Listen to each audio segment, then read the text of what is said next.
Fala galera de mecânica, tudo bem com vocês? Pessoal, na aula de hoje a gente vai tratar sobre dispositivos de proteção, tá? Regulação e sinalização, tá?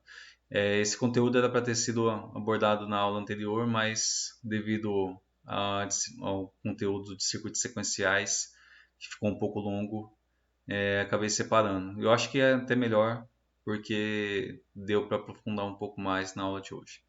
Tá? Espero que auxilie vocês, ajude a conhecer um pouco a finalidade de cada dispositivo que a gente vai estar tratando hoje, tá? E traga uma noção melhor para quando vocês tiverem contato com esses dispositivos, beleza? Pessoal, vamos lá, vamos para a aula. Então, pessoal, vamos começar falando hoje sobre os dispositivos de proteção. Depois a gente vai falar um pouco sobre regulação e sinalização, tá? Como dispositivo de proteção, vamos falar primeiro sobre o fusível, tá? Então, o fusível ele é um elemento de proteção que se baseia na fusão do filamento, tá? Ou seja, o filamento ele acaba evaporando, ele acaba se fundindo, tá? Assim passa uma corrente muito elevada sobre ele, né? Então é um elemento que depois que é utilizado, ele tem que ser descartado, né? Se ele chegar a queimar, tem que ser descartado, tá?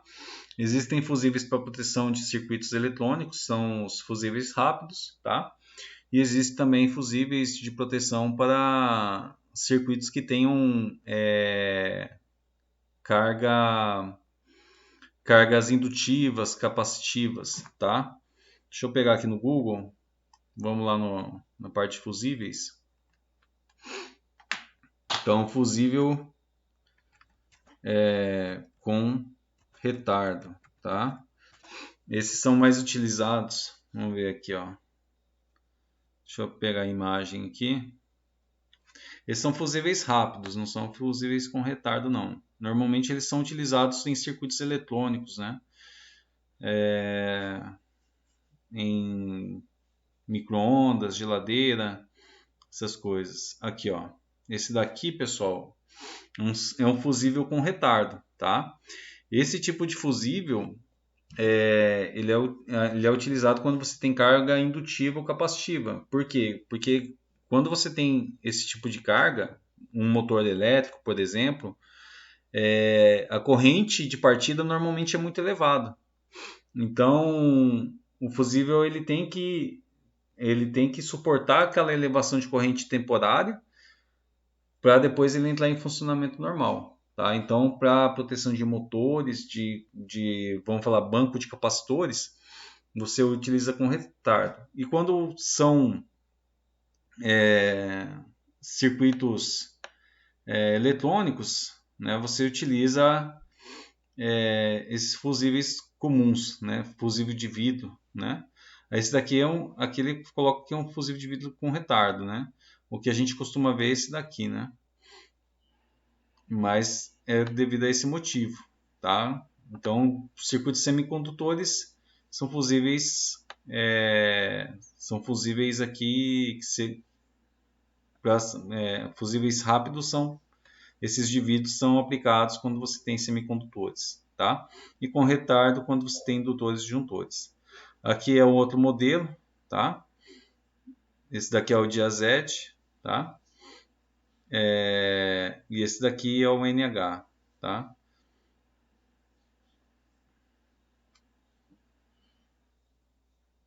Normalmente a gente especifica, para especificar o fusível, tá, pessoal? De proteção, a gente coloca 20% acima da corrente nominal. Então, a corrente nominal é a corrente de trabalho, a gente especifica uma corrente 20% acima e esse vai ser o valor do nosso fusível, tá? Outro dispositivo de proteção é o disjuntor térmico, tá? O disjuntor, ele, diferente do fusível, se ele vem a desarmar, ele não precisa ser trocado, não é? O disjuntor queimou, ele tem que ser trocado, né? Quer dizer, o fusível queimou, você tem que trocar ele. Aqui é um exemplo, tá, de disjuntor. Os disjuntores eles têm a proteção contra curto-circuito, como fusível, tá? E tem também contra sobrecarga. Corrente sobrecarga é uma corrente acima da nominal, tá? Que pode vir a prejudicar. Quando vem escrito a letra C aqui, ó, C63. Deixa eu pegar, fazer um risco aqui.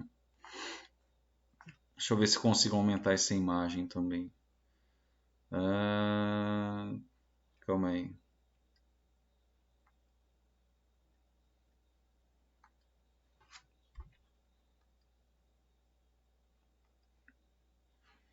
Eu queria aumentar a imagem, mas não está dando. Mas aqui, ó, CVC63. O que é isso daqui? O C é o tipo de carga que esse disjuntor suporta. Então, ele pode ser aplicado onde tem cargas indutivas, tá? E capacitivas. Se fosse tipo B, seria para cargas resistivas, tá? O 63 é a corrente nominal, tudo bem? Aqui embaixo, ó, você tem a tensão que é aplicado. Deixa eu ver se eu consigo outro disjuntor aqui, fica mais fácil da gente visualizar. Tá? Aqui uma coisa interessante de um para outro é que você vê aqui, ó, disjuntor monofásico, quando você tem uma única fase, bifásico e trifásico. Né? Deixa eu pegar a imagem desse outro aqui. Ó. Esse está mais nítido. Tá? Beleza. Então aqui, ó, aqui ele já não mostra a letra C, tá? Mas a gente tem a corrente nominal de 63 amperes, a tensão que você pode aplicar, a tensão máxima que você pode aplicar, 400 volts alternado, tá? E esse 6.000 amperes aqui, pessoal, é a corrente máxima que pode, como fala, que pode passar pelo disjuntor. Ou seja, se o disjuntor passar essa corrente aqui, aí o seu disjuntor ele é danificado, você perde ele, tá? Então, assim, o que é uma corrente de curto-circuito para um disjuntor tipo C, tá? Com carga indutiva, tá? Para ele, uma corrente de curto-circuito é 10 vezes, tá? 10 vezes a sua corrente nominal, tá? Então, aqui no caso, corrente nominal, corrente de trabalho 63 amperes, então 10 vezes 63, então corrente 630 amperes é uma corrente de curto-circuito para esse disjuntor, tá? Então, se ela chegar a esse valor, ele desarma, tá? Então um disjuntor que tem aqui C, está escrito C5. Então, significa que a corrente de curto-circuito para ele é 50 amperes? Sim. Sempre você pega e multiplica o valor da corrente nominal por 10, você vai saber qual é a corrente de curto-circuito para aquele disjuntor, tá? E essa corrente aqui embaixo é a corrente que danifica seu equipamento, tá? Então, se passar daquele valor, seu disjuntor é danificado, tá? O disjuntor, pessoal, ele é mais aplicado não tanto para proteção de equipamento. Ele pode ser utilizado, tá? Não de forma frequente, pode ser utilizado como chave, pode ser utilizado para proteger um equipamento, por exemplo, um motor, um forno elétrico, tá? Mas, por exemplo, num sistema elétrico residencial, a principal função do disjuntor é proteger a fiação elétrica da sua casa, para que não pegue fogo, para que não aconteça um incêndio, tá? Então, o equipamento que está ligado àquele disjuntor não está sendo protegido diretamente, tá? A proteção principal é o cabeamento. Então, por isso que é importante você dimensionar bem o cabeamento que você vai utilizar na sua casa e casado com essa bitola do cabo que você escolher, né? Porque conforme a bitola do cabo que você escolher, vai ser a corrente que vai poder passar por aquele circuito, tá? E o seu disjuntor tem que estar, como fala, tem que estar regulado para aquela corrente que vai passar, tá? Tem um caso, pessoal, do disjuntor motor também, tá? Opa!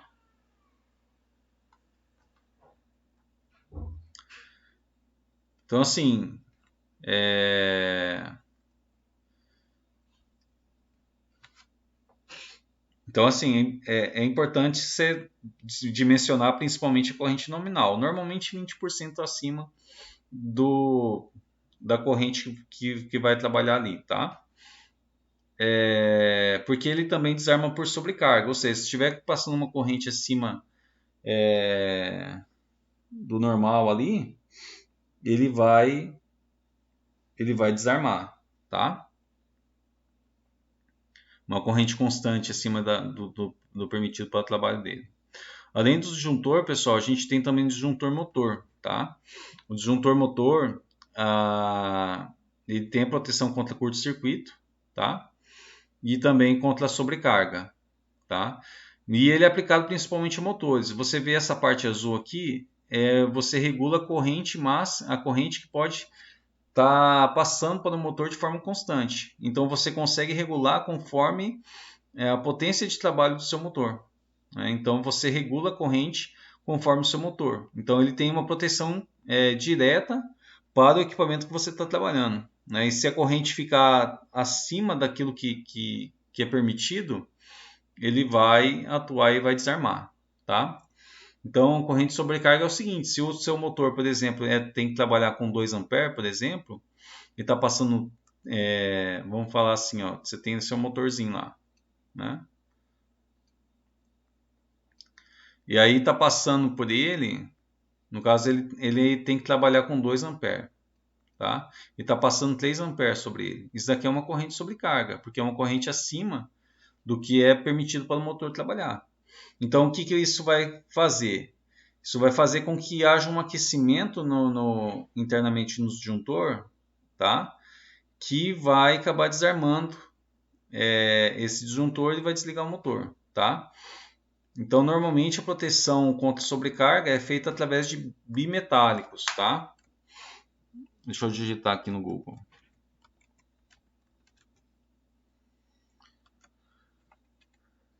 Deixa eu ver se eu acho aqui. Disjuntor bimetálico.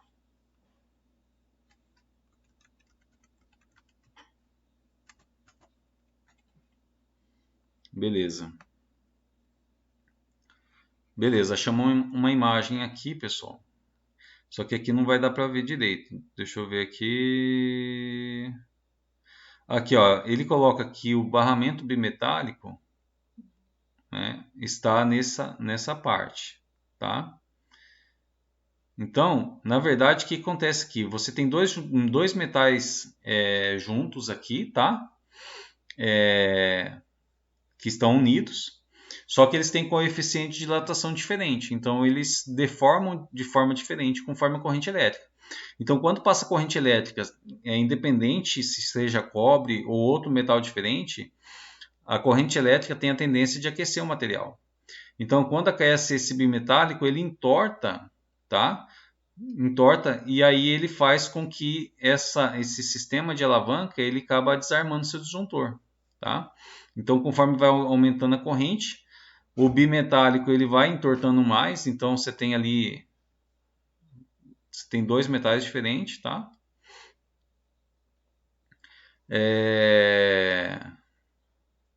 Deixa eu tentar fazer alguma coisa aqui.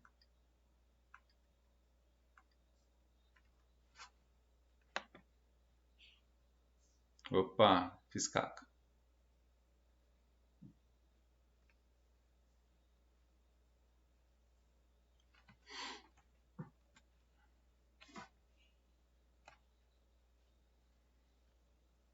Beleza. Então ele acaba entortando essa barra e aí desarma o sistema, tá? Essa parte aqui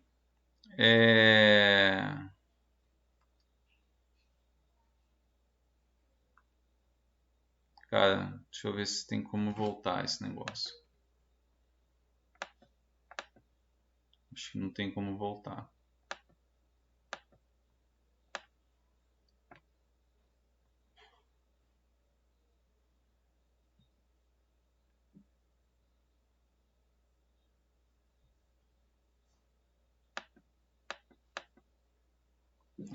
Acho que não tem como voltar.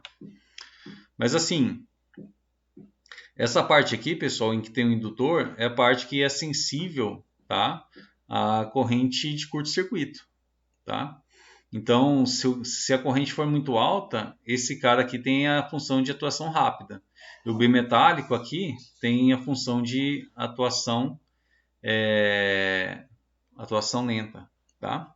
E aqui é uma câmera de extinção de arco voltaico, tá? As bobinas de ligação. Eu acho que tem outra imagem aqui do lado. Deixa eu ver essa daqui. Essa aqui está mais desenhada, né?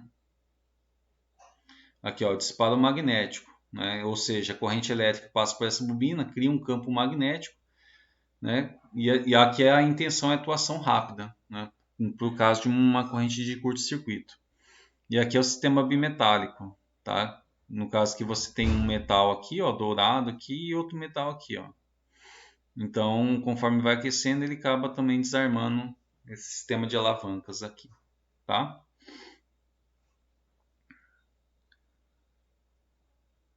Beleza.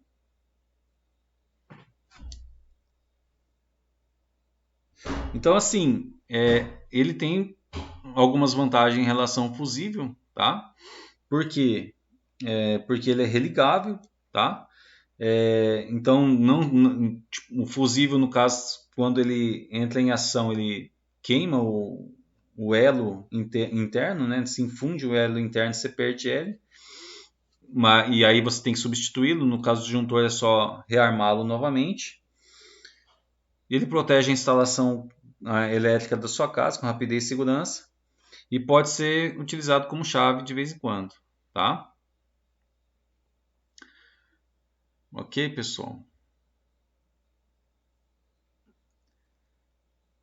No caso, o disjuntor mais antigo, esse pretinho, os mais antigos eles não têm a proteção contra curto-circuito, tá?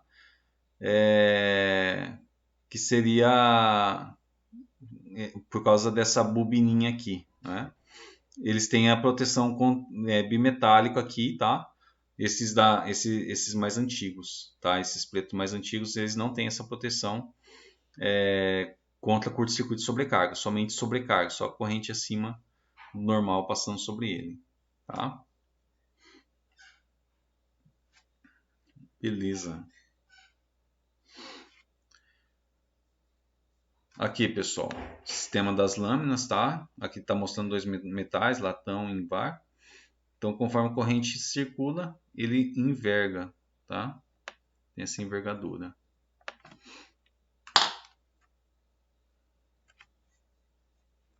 Vou falar agora sobre o relé de sobrecarga, tá? O relé de sobrecarga, pessoal, normalmente ele trabalha junto com o contator. No caso, você pode ver que ele tem esse formato assim,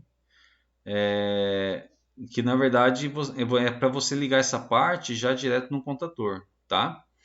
Aqui, ó, nessa parte, que eu estou mostrando com o zoom mais alto, você regula qual que é a corrente nominal, a corrente que vai passar sobre o seu motor, tá?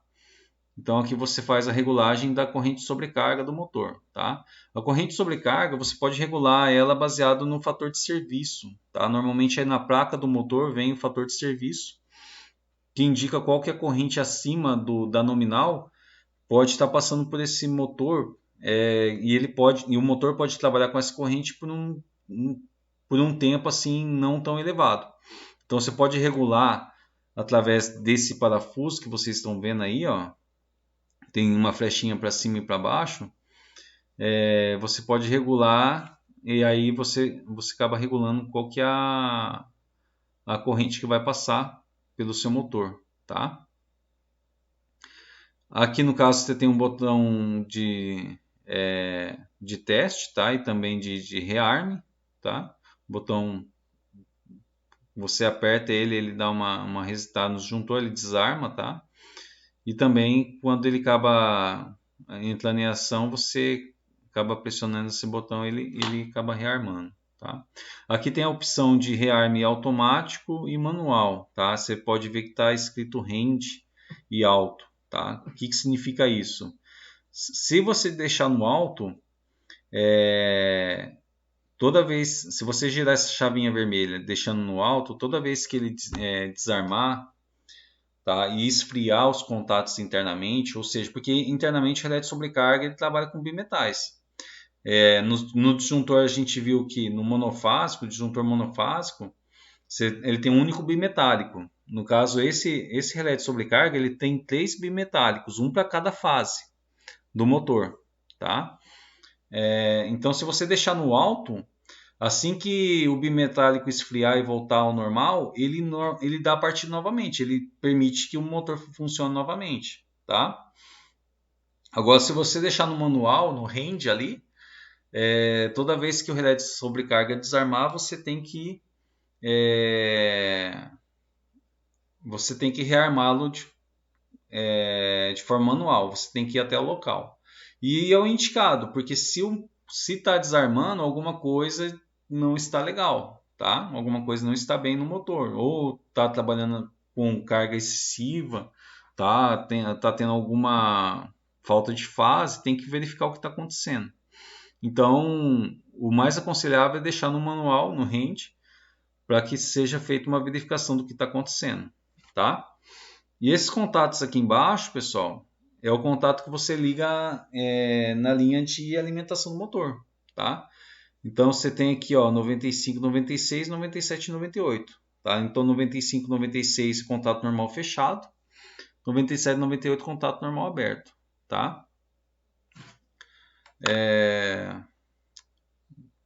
Deixa eu fechar aqui esse programa e abrir de novo. Vamos ver se ele dá uma resetada naquele negócio de desenhar lá.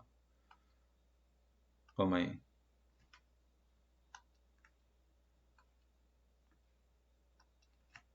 Deixa eu digitar aqui. Relé de sobrecarga.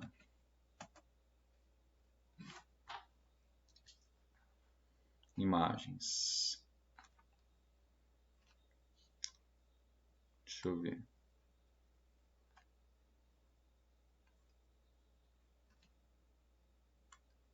Beleza. Então, assim, ó, você tem o 95, 96, tá? Contato normal fechado. E essa numeração, ela é utilizada principalmente para sistemas de segurança. Quando tem função de segurança, uma função especial, normal fechado é 5 e 6, tá? E normal aberto é 7 e 8. Então, 95, 96 é dessa forma, tá? É que a gente não vê, parece que está separado, mas é um contato único, tá? Normalmente fechado. E o 97 e 98, tá? Ele é assim, ó. Contato normal aberto, tá? E aí você utiliza esse contato do relé de sobrecarga, pessoal, na linha que você está alimentando o seu contador, tá? Então você tem o circuito de comando, você tem aqui o seu contador. E esse contador, ele tem lá, como fala? Os contatos principais, a gente já falou sobre isso, né? Ele tem os contatos principais que é para alimentação do motor, né? Só que o A1 e o A2, né, que é a alimentação aqui do contador, eles estão no circuito de comando e não no circuito de força, tá? Então aqui é o A1 e aqui é o A2, tá? Então aqui vamos supor que vamos falar que esse contador seja 24 volts para ficar mais fácil. Então aqui é o 0 volts e aqui em cima é o 24, tá? De forma bem simples, só para a gente entender. Então beleza, se aqui embaixo, ó, como fala, tá aqui na parte da força, né? Você está ligando esse contador aqui ao motor, tá? Motor trifásico aqui. Então acontece, o circuito de força, você está com contatos principais do contador ligado. E aqui, ó, no caso aqui, ó, logo ligado aos contatos principais está o relé de sobrecarga. Esse é o símbolo dele, tá? Opa.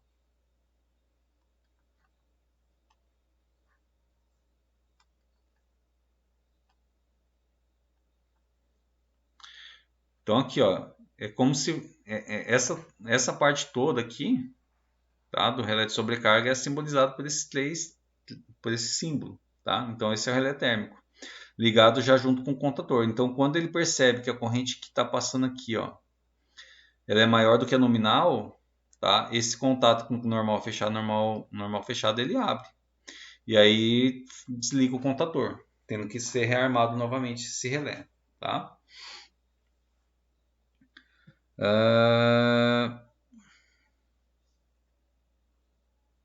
tá, eu acho que é só. Então assim, na linha de comando, tá? Do motor você pode ter o elemento fusível, tá? E você pode ter também o contato normal fechado do relé de sobrecarga, 95, 96, tá? Vou colocar aqui RT de relé térmico. Você pode ter aqui a chave, o botão que vai ligar, tá?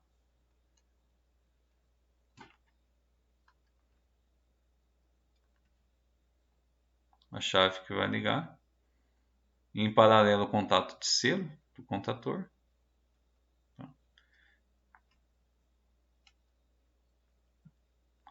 E aqui embaixo o nosso contador, vai sendo energizado aqui.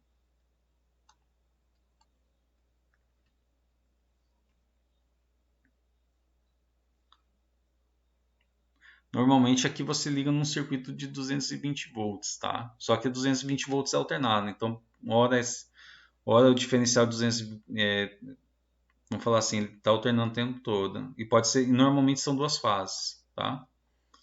Vamos chamar aqui de RS, ou fase R e fase S, lá embaixo.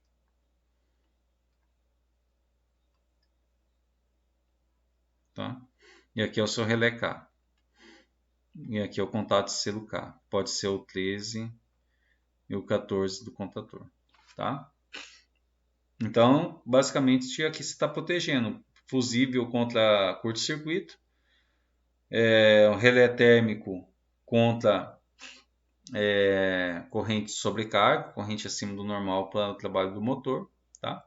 E caso a corrente esteja acima, passando aqui ó, no contato principal, que está alimentando o motor, ele vai acabar desarmando esse contato, vai abrir.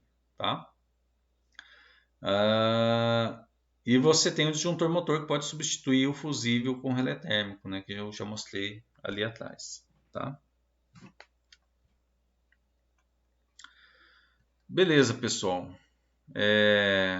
Esses foram os dispositivos de proteção que eu queria mostrar para vocês. Tá? Vamos falar sobre os de regulação. Tá? O primeiro que eu quero falar é o reostato. Tá? Vamos cair agora nessa parte aqui. Ó.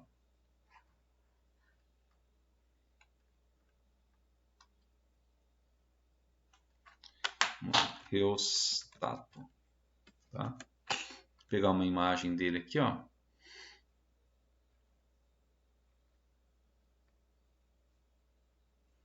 Então, pessoal, o reostato ele é como se fosse uma resistência, tá?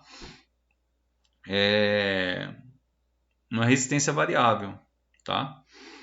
Então aqui você tem, opa, pensei que eu tinha vencido essa parte aqui. Agora eu não sei como que eu vou fazer para limpar aquela bagunça que eu fiz.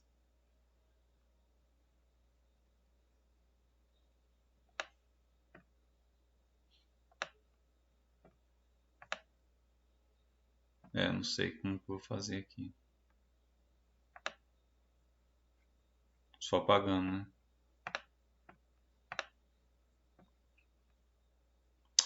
deixar sem...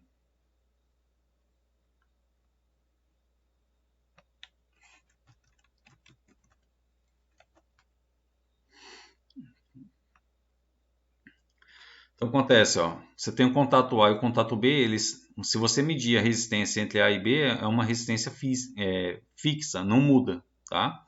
Agora, se você medir a resistência entre A e C, ou entre B e C, conforme a posição desse contato C aqui, você vai ter uma variação de resistência. Então, o contato C ele é o contato móvel, tá? Ele é o contato móvel, tá? E aí, se você ler em relação, conforme a distância, né? Por exemplo, vamos falar que esse cara aqui na ponta seja o B, né? Do lado direito lá, seja o B, e aqui seja o A. Então, essa distância maior, aqui você tem maior resistência, tá? E aqui onde tem a distância menor, você tem menor resistência, tá? Então, normalmente, o reostato eles são utilizados para cargas elevadas, tá? Por exemplo, você pode controlar um motor contínuo, tá? Através de um reostato. Então, você pode variar a velocidade, porque parte da tensão vai ficar no reostato, parte da tensão vai para o seu motor contínuo, tá? E você consegue regular a velocidade desse motor. Então, tem essa função de regulagem, tá? Só que normalmente é aplicado para correntes elevadas, tá? E a gente tem o potenciômetro, que também é uma resistência variável, só que o potenciômetro ele é aplicado para circuitos de pequena potência, tá? Então aqui, ó, você tem um exemplo, tá? Potenciômetro aqui. Da mesma forma, o primeiro e o último são contatos fixos e o contato do meio é variante. Ou seja, conforme você vai rodando aqui, esse é um contato móvel lá dentro que vai modificando o valor da resistência. Então você vê nas televisões antigas tinha muito, né, potenciômetro para regulagem de canais e tudo mais. Ainda hoje é utilizado, né? Você pega a chuveira aí, tem muito chuveiro que utiliza potenciômetro, não de forma direta, mas alterando o circuito eletrônico para manipular a tensão que você aplica lá no chuveiro, tá? E também tem o clean pot, tá? O clean pot é outra resistência variável, tá? Olha lá, é outra resistência variável, tá? Mas também para circuitos eletrônicos. É uma regulagem mais fina e utilizada em circuitos, tá? Circuitos elétricos. E a gente também, nessa parte do dispositivo de regulação, temos o transformador, né? O transformador ele tem a finalidade de elevar a tensão, tá? Ou abaixar a tensão. Então, ele não modifica a potência, tá? A potência de entrada é igual à potência de saída, tá? Mas ele tem essa função de elevar a tensão ou abaixar, tá? Então, chega a 13.800, vai para o transformador, baixa para 220, 380 volts, 220, 127, tá? Aqui, ó. Aqui nesse transformador a gente tem indicação da potência que ele trabalha, 112.000 volt-ampere, tá? É a potência que esse cara trabalha aqui. E ele é um transformador abaixador. Pelo que eu estou entendendo aqui, ele pega a tensão 220 e na saída é 127, tá? Ele pode também trabalhar como elevador. Se você, por exemplo, do lado que você está pegando a tensão mais baixa, você entra com a tensão 127, do outro lado você sai 220. Ou do lado 220 você entra com essa tensão, do outro lado você sai 127. Então, conforme o lado que você usa, você pode sair com um transformador elevador ou abaixador, tá?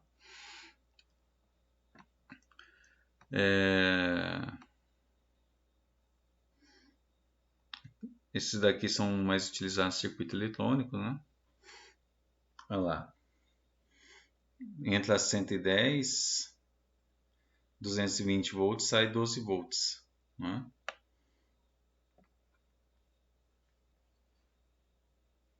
Olha lá. E o que determina, pessoal, a tensão de saída é o número de espiras, tá? Então, é uma relação direta entre o número de espiras e qual que vai ser a tensão, qual que vai ser a relação de aumento ou de abaixamento de tensão, tá?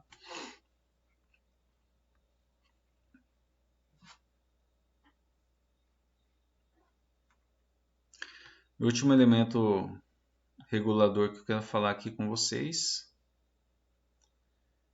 é o relé de sobrecarga. Relé de sobrecarga não. É o temporizador, tá?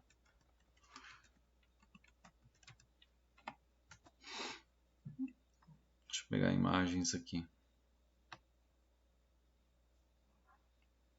Beleza.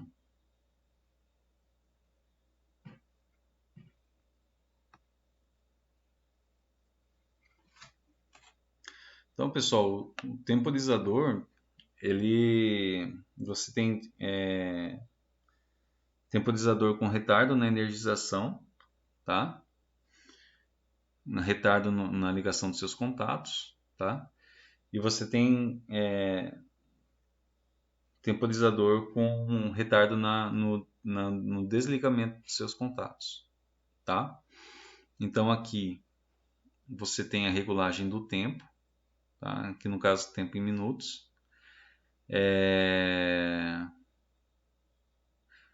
Por esse símbolo, né, para dentro ou para fora, que está aqui, ó, mostrando do lado direito ali, ó.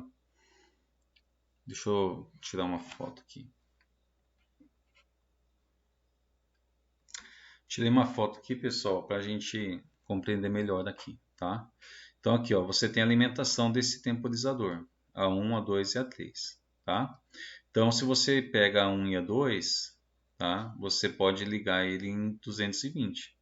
Se você tiver somente 110, você vai utilizar o A3 e o A2, né? Uma fase aqui no A3, outra fase aqui no A2, tá? Para alimentá-lo, tá? Então acontece, depois que você entrou com energia nele, tá? Ele vai começar a contar o tempo, tá? Então você ligou seu temporizador, tá? E aí começa a contar o tempo aqui. No caso, esse temporizador, ele é retardo na energização, tá? Esse símbolo aqui, ó, que a gente vê, quando ele está para dentro é retardo na energização. Quando ele está para fora, tá? É retardo no desligamento, tá? Então você entrou com alimentação nele, o tempo que você regulou aqui nessa flechinha já começa a contar, tá? Então supor que você regulou 5 minutos, tá? Então aqui, ó, após você ligou, passou 5 minutos, tá? O que vai acontecer após 5 minutos? Após 5 minutos, tá? O contato dele que estava com 16 vai mudar para o 18, tá? Então ele vai ser acionado. Então esse vai ter a comutação desse contato. Então ele tem o normal fechado 15, 16, tá? E o normal aberto é 15, 18. Passou 5 minutos, o que vai acontecer? Esse contato ele vai atuar. Então vai ficar ligado 15, 18 e 15, 16 vai ficar aberto. Tudo bem? E na hora que você tirar a alimentação desse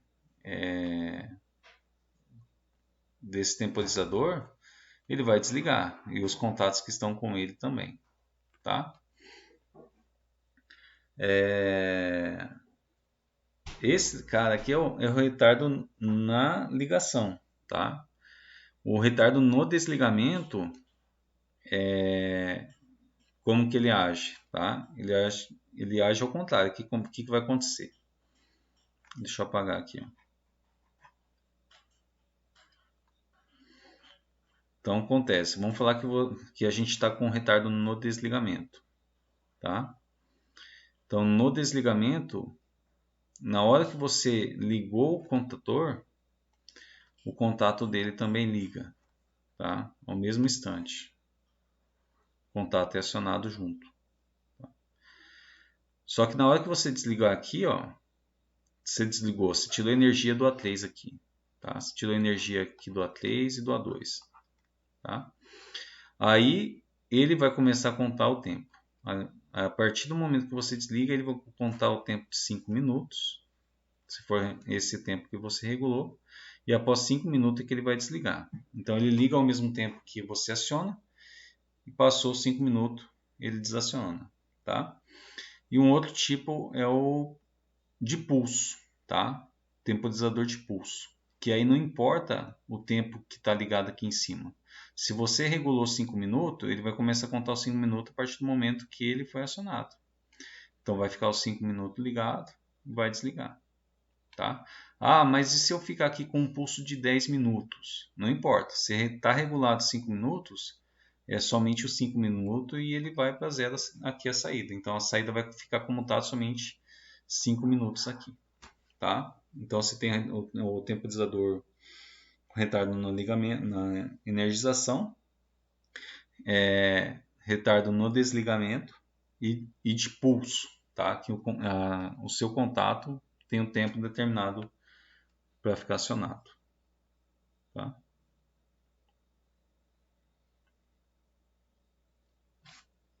Outro elemento de regulagem também é o contador, tá? Que a gente vai ver mais quando a gente entrar em CLPs, tá? No caso, o contador ele tem um funcionamento semelhante. Ele tem, contador elétrico.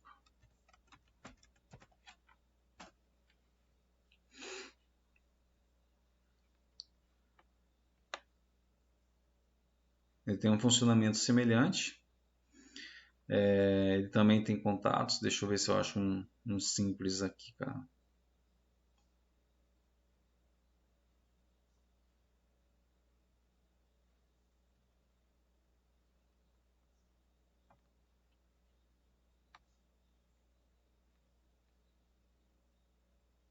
pegar esse. Beleza. Então acontece, ó, essa parte aqui é o sensor, tá? Então, conforme vai passando as peças na frente desse sensor, ele vai realizando uma contagem.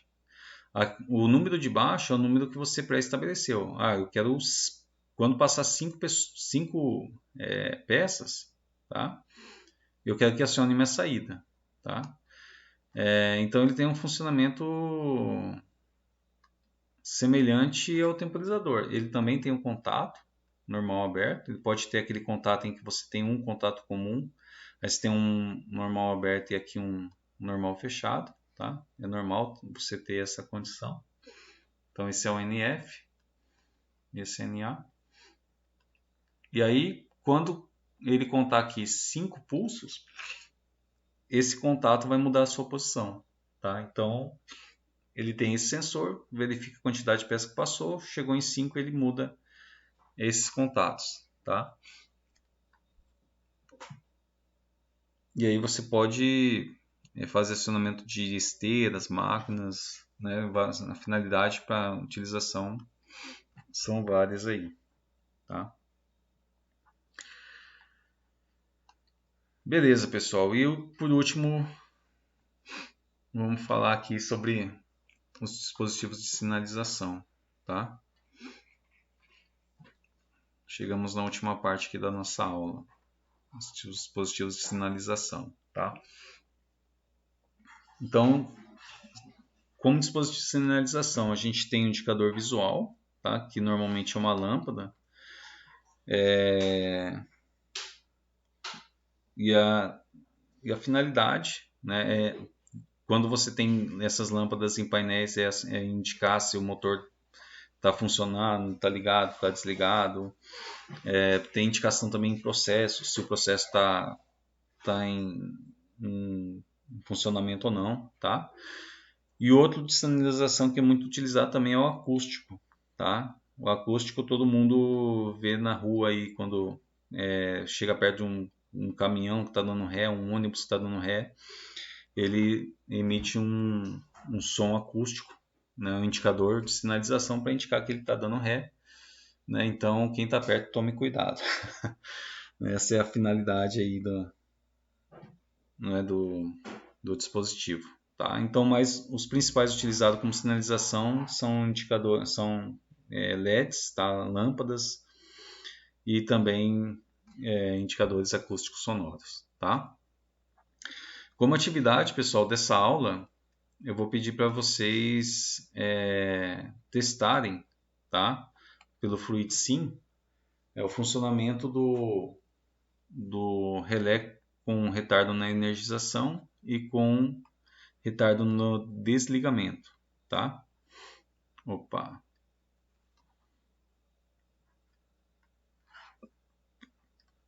Então vamos pegar aqui, ó.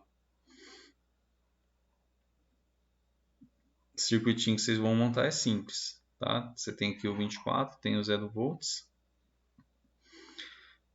A gente vai pegar aqui, ó. Você tem o indicador luminoso, tem a buzina, né?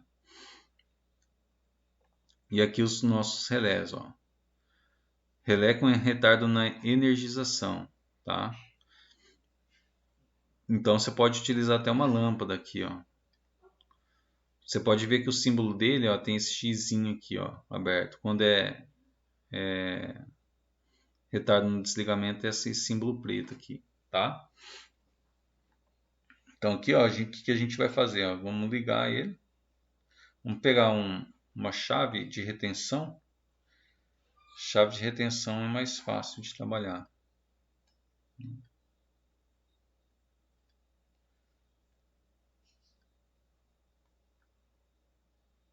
Tá? E aqui a gente vai colocar um contato. Vou colocar um contato normal aberto. Que eu vou relacionar. Deixa eu colocar um rótulo aqui para o meu. Vou colocar T1. Tá? Então esse é o temporizador 1. E esse daqui, o rótulo, também vai ser T1. Tá?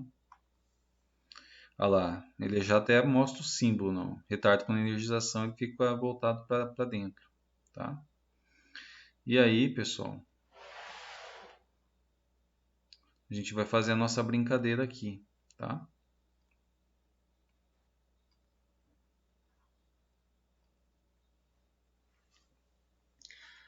Então é isso que vocês vão fazer. Vocês vão fazer 3 circuitos, tá?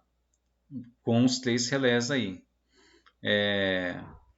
Um relé com retardo na energização, no desligamento.